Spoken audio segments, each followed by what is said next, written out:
2019-এর সূর্য অস্তাচলে গিয়েছে কিছুক্ষণ আগে। 2019-কে বিদায় জানিয়ে 2020 নতুন বছরকে স্বাগত জানাতে মাতোয়ারা গোটা বিশ্বসহ ভারতবর্ষ। 2019 আর ফিরবে না, কিন্তু কিছু স্মৃতি দেশ, রাজ্য, গোটা বিশ্বের কাছে স্মৃতির মণিকোঠায় রয়ে যাবে। 2019-এর স্মৃতির কিছু তথ্য তুলে ধরতেই ডিজিটাল বাংলার বিশেষ প্রয়াস ফিরে দেখা 2019।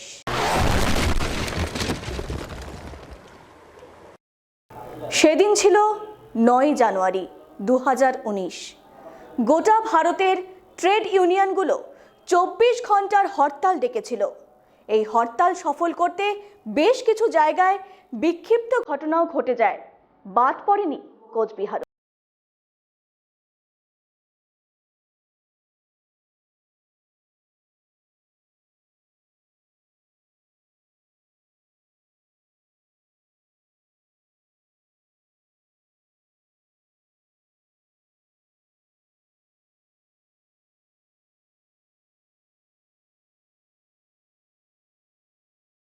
বাইকে ওনারা 3-4 জন ছিল, একজনের বাইকে নেমে ঢিল মারলো।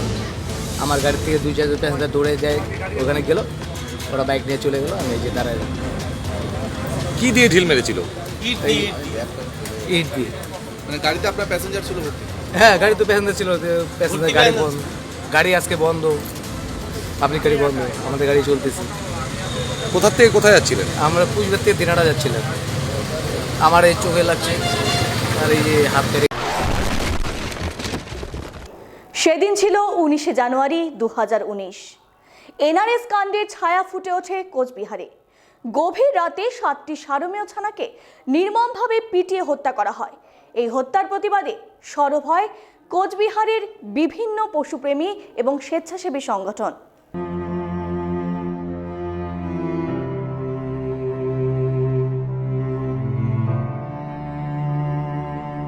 এনআরএস কাণ্ডের ছায়া এবার কোচবিহারে। একসঙ্গে 5টি কুকুরকে পিটিয়ে মারার অভিযোগে চাঞ্চল্য শহরের 1 নম্বর ওয়ার্ডের শান্তিকুটির ক্লাব এলাকায়। আহত আরো 2 সারমেয়। গতকাল রাতে ওই এলাকায় কুকুরগুলির মৃতদেহ পড়ে থাকতে দেখেন স্থানীয় বাসিন্দারা।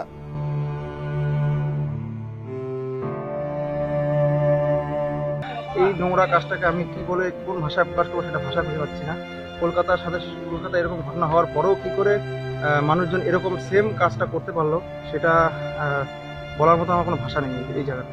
তোমরা তো এই পশু নিয়ে কাজ করো, তোমরা এরপরে কি পদক্ষেপ নেবে কুচবিহারে এই ঘটনা ঘটায়? আমরা দেখুন প্রতিদিনই এরকম ছোট বাচ্চা কুকুর বা বড় কুকুর যাদের হোক আমরা তাদের ট্রিটমেন্ট করে বেড়াই। আমাদেরকে এটা দেখে আমার সত্যি খুব খারাপ লাগছে। আর আমরা পরবর্তীতে এই যেটা রাজাদা বললো আমাদের পোস্টমর্টমের পদক্ষেপ আমরা নিতে চাই এবং যে দোষী তার শাস্তি হোক এটা আমরা চাই। সেদিন ছিল 14ই ফেব্রুয়ারি, গোটা বিশ্বের কাছে ভালোবাসার দিন হিসেবে খ্যাত। সেই ভালোবাসার দিন ভারতবর্ষের বুকে অন্ধকারের দিনে পরিণত হয়েছিল। সেদিন ছিল 14ই ফেব্রুয়ারি 2019।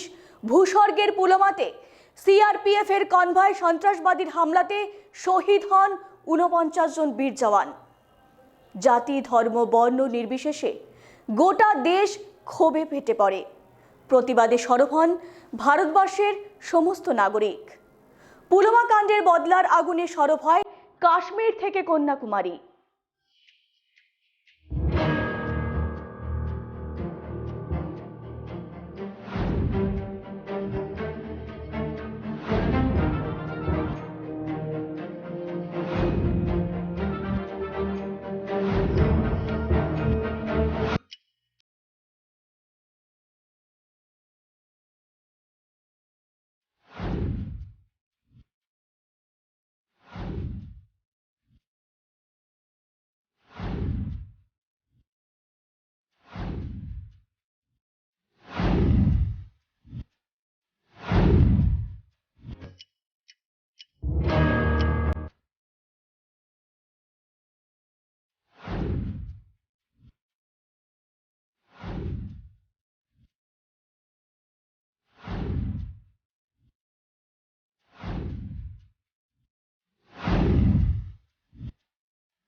সেদিন ছিল 27শে ফেব্রুয়ারি 2019।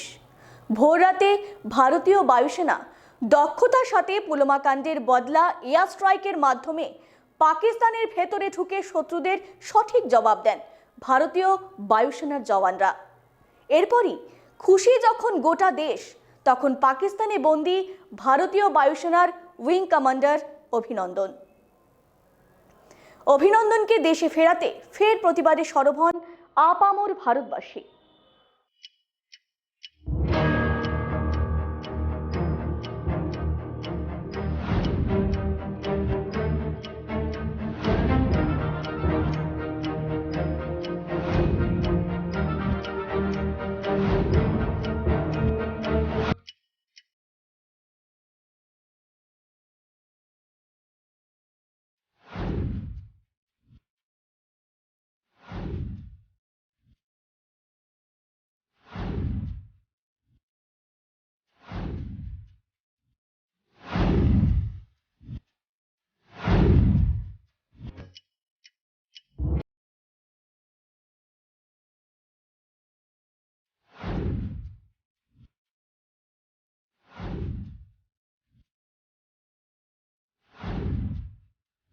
সেদিন ছিল 1 মার্চ 2019। 130 কোটি ভারতবাসীর প্রতিবাদী ক্ষমতায় এবং কেন্দ্রীয় সরকারের চাপে পাকিস্তান সরকার ভারতীয় বায়ুসেনার উইং কমান্ডার অভিনন্দনকে দেশে ফিরিয়ে দিতে বাধ্য হয়েছিল।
মার্চ 2019 লোকসভা নির্বাচনের প্রাক্কালে কোচবিহার 1 নম্বর তপশিলি লোকসভা কেন্দ্রের বিজেপি প্রার্থী হিসেবে নিশীথ প্রামাণিকের নাম ঘোষণা করা হয়। এরপরই ভারতীয় জনতা পার্টির একাংশ কর্মী সমর্থক ক্ষুব্ধ হয়ে বিজেপি জেলা কার্যালয়ে বিক্ষোভ দেখানোর পাশাপাশি কোচবিহার জেলা বিজেপি সভানেত্রীর গাড়ি ভাঙচুর করেন বলে অভিযোগ।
সালে কোচবিহারে আসেন তৎকালীন ভারতবর্ষের প্রধানমন্ত্রী রাজীব গান্ধী। সেদিন ছিল 7 এপ্রিল 2019। দীর্ঘ 30 বছর পর ভারতবর্ষের প্রধানমন্ত্রী নরেন্দ্র মোদী কোচবিহার মাটিতে পা রাখেন। নির্বাচনী প্রচারে কোচবিহার রাসমেলার মাঠে জনসভা করেন তিনি। भाइयों और बहनों, आप ये जितना मोदी मोदी करते हैं ना, उतना ही किसी की नींद उड़ जाती है। जानते हैं ना कौन है वो? कौन है? Speed breaker.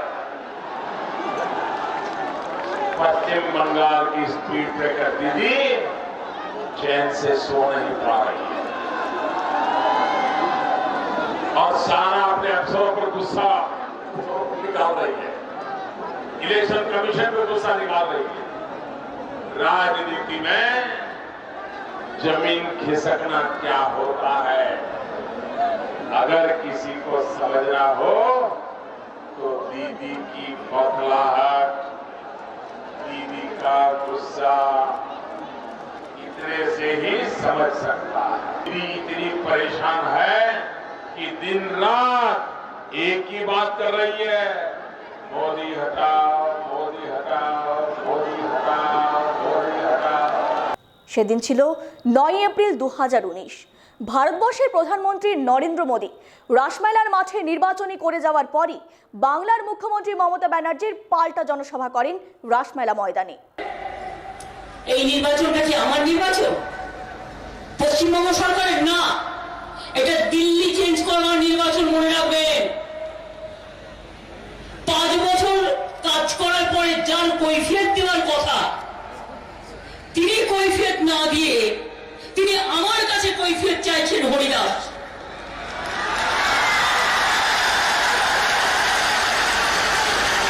কৈফিয়ত দেওয়ার কথা আপনার এক্সপায়ারি প্রাইম মিনিস্টার, প্রাক্তন প্রধানমন্ত্রী, ঔদ্ধত্যপূর্ণ প্রধানমন্ত্রী, ফ্যাসিবাদী প্রধানমন্ত্রী, হিটলারি কায়দার প্রধানমন্ত্রী, স্বৈরাচারী প্রধানমন্ত্রী আমার কাছে কৈফিয়ত চাইছেন। আমি যা কাজ করেছি তার 1% করে দেখাতে পারবেন? 1%? 1%? লজ্জা করে না? সেদিনকে এখানে মিটিং করেছি, তাও আমরা পারমিশন করেছি। মানে এই জায়গাটা, মানে আমি গভর্নমেন্টের কথা বলছি না, অ্যাডমিনিস্ট্রেশনে আমাদের বুক করা ছিল। 31 তারিখে আমার অফিস চিঠি দিয়ে এই মাঠটা বুক করে প্রোগ্রামের জন্য। 7, 8, 9 ডেকোরেশন করবে বলে বুক করা ছিল। আপনি তো চিঠি অনেক পড়ে দিয়েছেন, আপনার তো মিটিং করতে অন্য লোকের দিতই না। আমাদের বুক করা ছিল, রবিরা দিতে চাইনি। আমি বললাম দিয়ে দে রে ভাই, দিয়ে দে। বললো দিদি মঞ্চ হইয়া গেছে, প্যান্ডেল হইয়া গেছে। আমি বললাম তবু দিয়া দে, প্যান্ডেল ঢাইকারা দিয়া দে, আমি প্যান্ডেল খুইলা দেব। লজ্জা নেই? কোথায় কৃতজ্ঞতা জানাবে? বলছি এটা নাকি বিনাশ মঞ্চ, বিনাশকালে বুদ্ধিনাশ, একেবারে বিনাশকালে বুদ্ধিনাশ। আমার বড় বড় কথা, আমি নাকি রেল মিনিস্টার ছিলাম, কিছু করি নাই। আপনি প্রধানমন্ত্রী ছিলেন, কি করছেন? সেদিন ছিল 23শে মে 2019। সারা ভারতবর্ষে লোকসভা নির্বাচনের ফল ঘোষণা করা হয়েছিল। ফের আবার দিল্লির মসনদে বসেন মোদী সরকার। কোচবিহার লোকসভা কেন্দ্রে ভারতীয় জনতা পার্টির এই প্রথম সাংসদ হিসেবে জয়লাভ করেন নিশীথ প্রামাণিক। উত্তরবঙ্গের 8টি লোকসভা কেন্দ্রের মধ্যে 7টি কেন্দ্রে জয়লাভ করেন বিজেপি এবং একটিতে জয়লাভ করেন জাতীয় কংগ্রেস।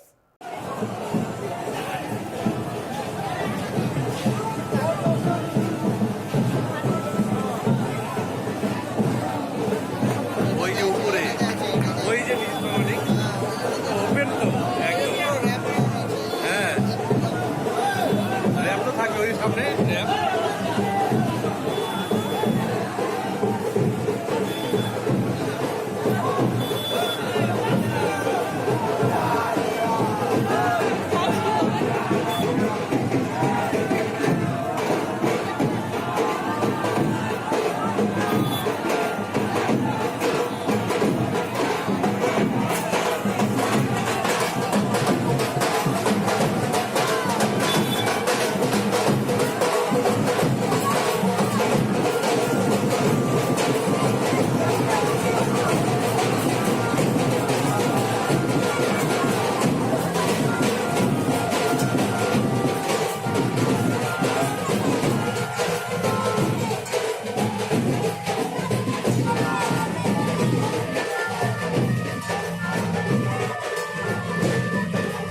সেদিন ছিল 30শে মে 2019।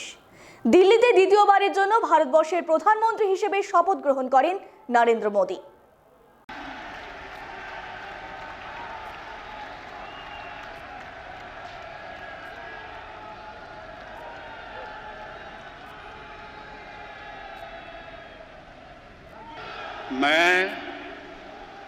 मैं नरेंद्र दामोदर दास मोदी ईश्वर की शपथ लेता हूं कि मैं विधि द्वारा स्थापित भारत के संविधान के प्रति सच्ची श्रद्धा और निष्ठा रखूंगा। मैं भारत की प्रभुता और अखंडता अक्षुण्ण रखूंगा। मैं संघ के प्रधानमंत्री के रूप में अपने कर्तव्यों का श्रद्धापूर्वक और शुद्ध अंतःकरण से निर्वहन करूंगा।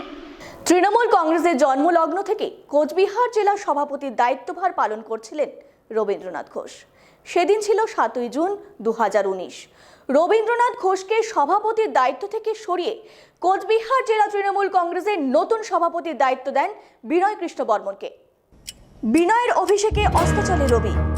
তৃণমূল কংগ্রেসের কোচবিহার জেলা সভাপতির পদ থেকে অপসারিত হলেন তৃণমূল কংগ্রেসের কোচবিহার জেলা সভাপতি রবীন্দ্রনাথ ঘোষ। তার স্থলাভিষিক্ত হলেন মাথাভাঙা তৃণমূল বিধায়ক তথা প্রাক্তন বনমন্ত্রী বিনয় কৃষ্ণ বর্মন।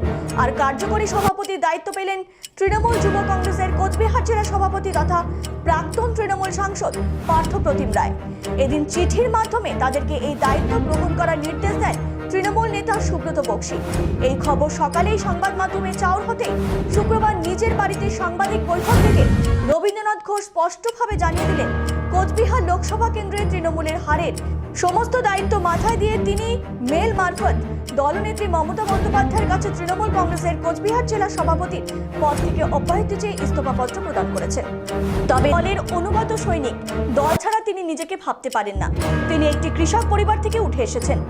তৃণমূল কংগ্রেস গঠন হওয়ার পর তাকে মাথাভাঙা 2 নম্বর ব্লকের সভাপতির দায়িত্ব দিয়েছিলেন মমতা বন্দ্যোপাধ্যায়। সৈনিক, দল ছাড়া আমি নিজেকে কোনো সময় কোনো কিছু ভাবতে পারি না। এবং আজকে যে পর্যায়ে আমি এসেছি, আমি তো একজন গ্রামের সাধারণ ঘরের কৃষক পরিবার থেকে উঠে এসেছি। মমতা ব্যানার্জি সে জায়গায় যখন তৃণমূল কংগ্রেসটা দিদি তৈরি করলো প্রথম, তখন এই এলাকার মানুষ আমাকে ব্লক প্রেসিডেন্টের দায়িত্ব দিয়েছে। দায়িত্ব নিষ্ঠার সহিত দলটা করে আসছি। তারপর দিদি আমাকে 2011 সালে নমিনেশন দিয়েছে, আমার এলাকার মানুষ জিতিয়েছে। দিদির আশীর্বাদ নিয়ে, দিদির ভালোবাসা নিয়ে আমরা জিতে এসেছি। তারপর আপনারা জানেন আমাকে মন্ত্রিত্ব দিয়েছে, ক্যাবিনেট মন্ত্রিত্ব, 4টি কথা নয় কিন্তু ক্যাবিনেট মন্ত্রিত্বের দায়িত্ব দিয়েছে। আমরা দলের সঙ্গে আছি, দলের সঙ্গে থাকবই। সেদিন ছিল 22শে জুলাই 2019, সারা ভারতবর্ষের সাফল্যের দিন। চন্দ্রযান 2 উৎক্ষেপণ করা হয় চাঁদের উদ্দেশ্যে। 22শে জুলাই 2019 উত্তরবঙ্গ সহ কোচবিহার জেলাতে ভারী বৃষ্টির ফলে কোচবিহার শহরে বন্যা পরিস্থিতির সৃষ্টি হওয়ায় ব্যাহত হয় জনজীবন।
জুলাই 2019 কোচবিহারের সাংসদ নিশীথ প্রামাণিকের উদ্যোগে বন্ধ হয়ে থাকা কোচবিহার বিমানবন্দর থেকে বিমান পরিষেবা চালু করার নতুন করে চিন্তাভাবনা গ্রহণ করা হয়।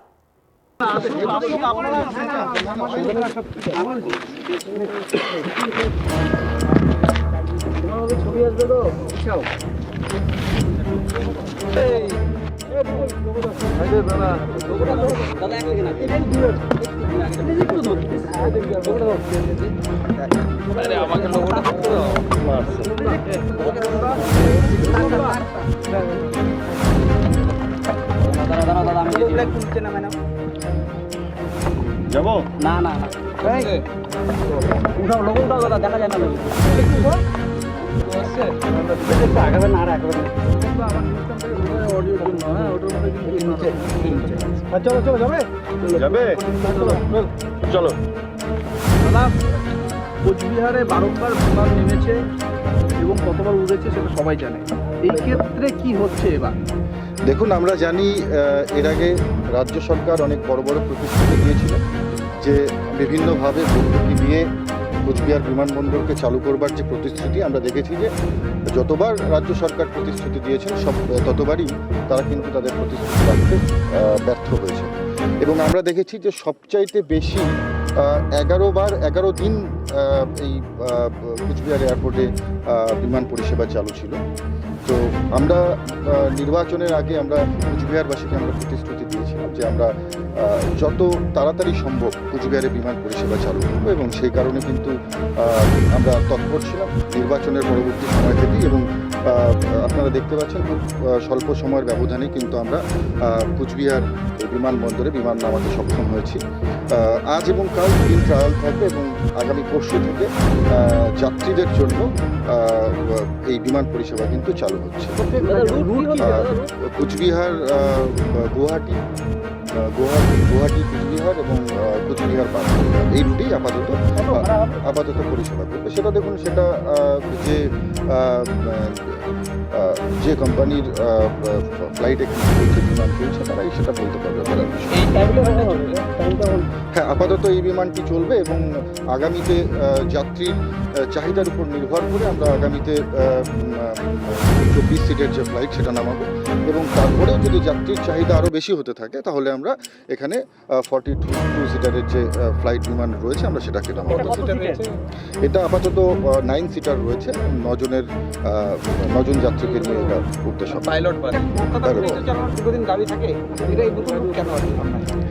দেখুন, আমরা আপাতত কোচবিহার গুয়াহাটি এবং কোচবিহার বাগডোগরা করছি এই কারণে যে বাগডোগরা এবং গুয়াহাটি দুটোই বড় বিমানবন্দর।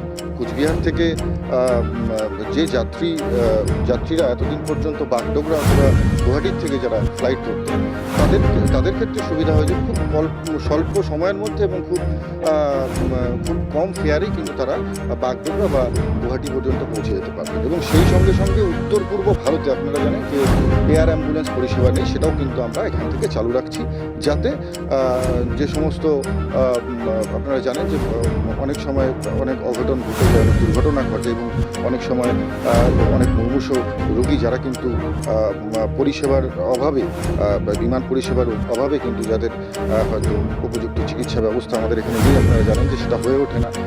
সেই জন্য আমরা এখানে একটা এয়ার অ্যাম্বুলেন্স পরিষেবা চালু রাখছি, যাতে যারা মুমূর্ষ যারা রুগী তারা যাতে খুব কম সময়ের ব্যবধানে তারা যাতে কলকাতা বা হায়দ্রাবাদ বা চেন্নাইতে তারা যাতে পৌঁছে যেতে পারে।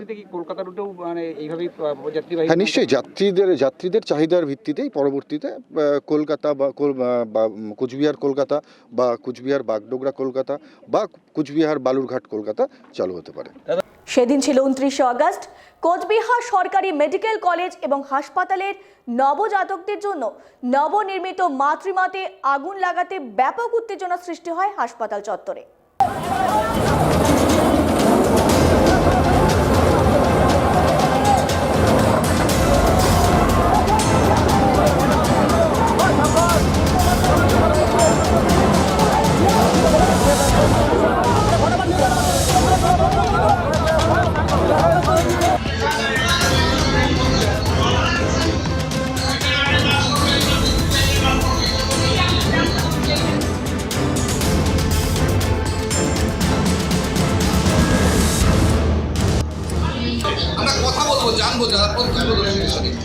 কি হয়েছিল এই ঘটনাটা?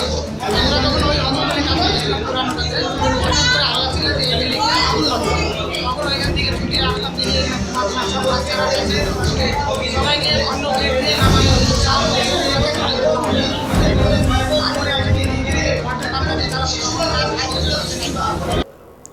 সেদিন ছিল 7ই সেপ্টেম্বর 2019। গোটা বিশ্বের কাছে ভারতবর্ষ তথা ইসরোর নাম স্বর্ণাক্ষরে উজ্জ্বলিত হয়। চন্দ্রযান-2 চাঁদের দক্ষিণ মেরুতে পৌঁছে যায়, কিন্তু সঠিকভাবে ল্যান্ড না করতে পারলেও বিশ্বের বুকে নজির সৃষ্টি করে দিয়েছে ভারতবর্ষের স্পেস রিসার্চ সেন্টার ইসরো।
আঠেরোই নভেম্বর 2019 রাজনগরী কোচবিহারে ঐতিহ্যবাহী রাসমেলায় সর্বপ্রথম বাংলার মুখ্যমন্ত্রী মমতা ব্যানার্জি রাসমেলার সাংস্কৃতিক মঞ্চে আসেন। মোদিবাদ, মিথ্যেবাদ, ধান্দাবাজ, ভাওতাবাজ। আগে ছিল চায়ওয়ালা, এখন হচ্ছে চৌকিদার। আগে ছিল কাপ আর কেটলি, চায়পাত্তি। এখন কোথায় গেল দুটো পাতা একটি কুড়ি? আমার প্রিয় চায়ের কুড়ি। ওই কোথায় গেল চায়ের ঘর? চায়ের কুড়ি 5 বছরে দেখা নাই। তোমার দেখা নাই গো, তোমার দেখা নাই। 5 বছরে দেখা নাই। খালি বিদেশ ঘুরে আসো, বিদেশ ঘুরে ঘুরে বেরিয়েছো। আজকে 5 বছর বাদে বলছো আমি এখন আর চায়েওয়ালা নেই, আমি এখন চৌকিদার। चौकीदार की चौकीदार क्या है? चौकीदार क्या है? चौकीदार क्या है? সেদিন ছিল 30শে নভেম্বর 2019। ভারতবর্ষের বুকে হায়দ্রাবাদ এক বর্বরচিত ঘটনার সাক্ষী হয়ে থাকে। হায়দ্রাবাদের পশু চিকিৎসক প্রিয়াঙ্কা রেড্ডিকে গণধর্ষণ করে আগুন দিয়ে পুড়িয়ে মারা হয়। এরপরই ক্ষোভে ফেটে পড়ে গোটা দেশ। অপরাধীদের মৃত্যুদণ্ডের দাবিতে রাস্তায় নামে স্কুল পড়ুয়া থেকে শুরু করে আপামর ভারতবাসী। হায়দ্রাবাদ কাণ্ডের ঘটনায় প্রতিবাদের আগুনে উত্তাল হয়ে কাশ্মীর থেকে কন্যাকুমারী।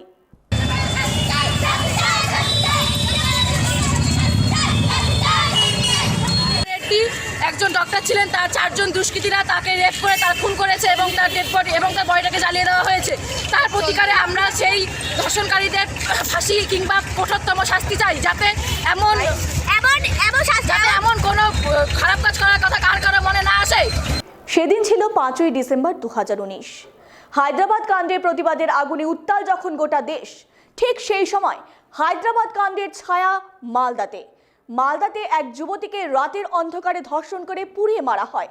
এরপরে গোটা রাজ্যে প্রতিবাদে সরব হন দোষীদের দ্রুত গ্রেফতার করে কঠোর শাস্তির দাবিতে।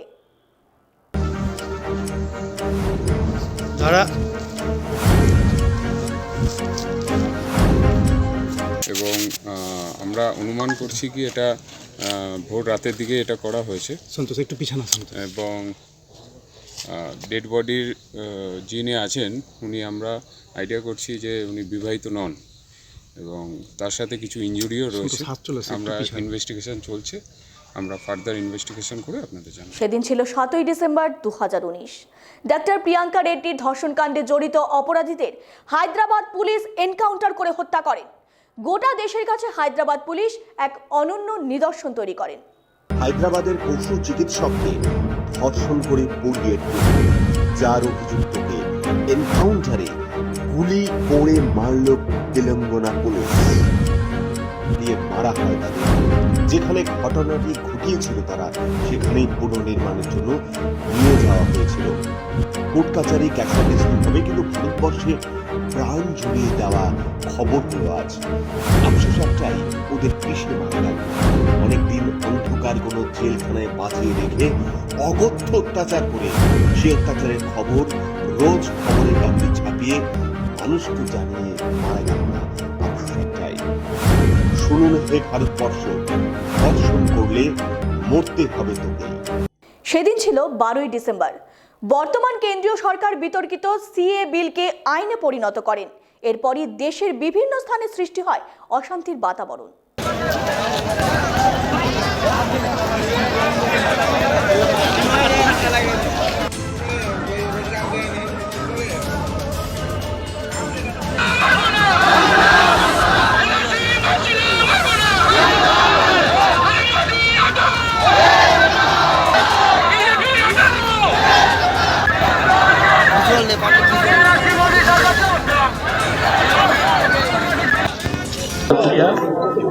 এনআরসি এবং সিটিজেনশিপ অ্যামেন্ডমেন্ট যে আইন হলো তার বিরুদ্ধে একটা প্রতিবাদ করে তুলেছে। সেদিন ছিল 23শে ডিসেম্বর 2019। কোচবিহার শহরের ফাঁসিরঘাট এলাকায় তৃণমূল বিজেপি সংঘর্ষে উত্তাল হয়ে ওঠে স্থানীয় এলাকা।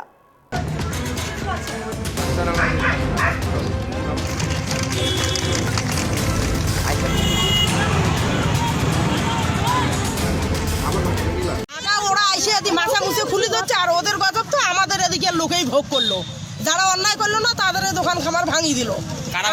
দোকানের এক পাখে যদি না থাকতাম তাহলে না আমারও দোকান গিলে ভাঙিয়ে দিত।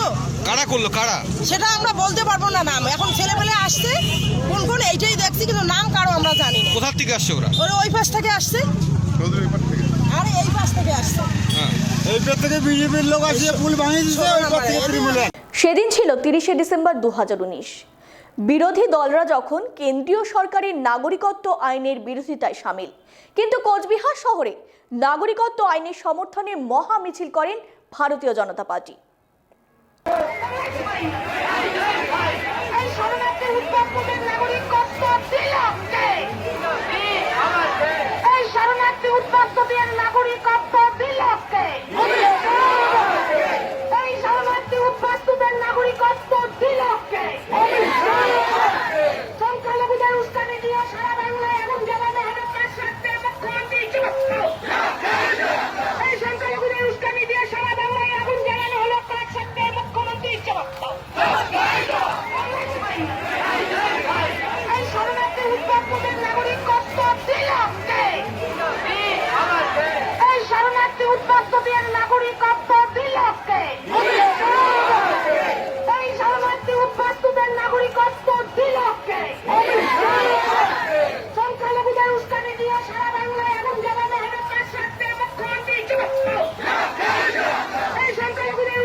সময় সর্বদা চলমান, সকলে দাঁড়াতে পারে কিন্তু সময় কখনো দাঁড়ায় না। তাই 2019কে বিদায় জানিয়ে 2020কে স্বাগত জানিয়ে এবং সমস্ত দর্শক মণ্ডলীকে নতুন বছরের প্রীতি ও শুভেচ্ছা সেকন্ড ডিজিটাল বাংলার পরিবারের পক্ষ থেকে। ডিজিটাল বাংলার বিশেষ প্রতিবেদন ফিরে দেখা 2019-এ কিছু স্মৃতি আপনাদের সামনে তুলে ধরা হলো। ফিরে দেখা 2019।